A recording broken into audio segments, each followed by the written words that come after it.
ఖచ్చితంగా తెలంగాణ ప్రజలు చైతన్యవంతులు కాబట్టి నేను మీకు ఇంత స్టాండర్డ్గా చెప్పగలుగుతున్నా. ఎందుకంటే తెలంగాణ ప్రజలు తప్పొప్పుల్ని పసిగట్టే వాటిలో ఫస్ట్ ఉండేది తెలంగాణ ప్రజలు అని నేను భావిస్తున్నాను. ఎందుకంటే ఖచ్చితంగా కేసీఆర్ లాంటి ఏమంటారు కేసీఆర్ లాంటి బ్రెయిన్ ఫెలోనే ఏమంటారనే తెలంగాణ ప్రజలు తిప్పికొట్టిరు. అట్లాంటివి దేశంలో జరుగుతున్న అవినీతి అక్రమాలు ఉసిగొల్పుతున్న బీజేపీని మాత్రం ఖచ్చితంగా ఈసారి ఎలక్షన్ పొందబెట్టాలి. ఖచ్చితంగా పొందబెట్టాల్సిన పరిణామం వచ్చేసింది.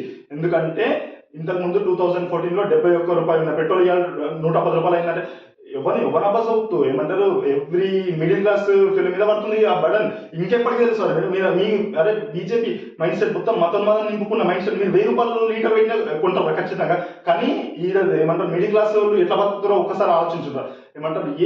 ఏమంటారు మన ఇంట్లో సామాగ్రి వాడే సామాగ్రి విషయమైనా ఏ విషయమైనా ప్రతి ఒక్కటి 2014కి ముందున్న రేట్లు ఒకటి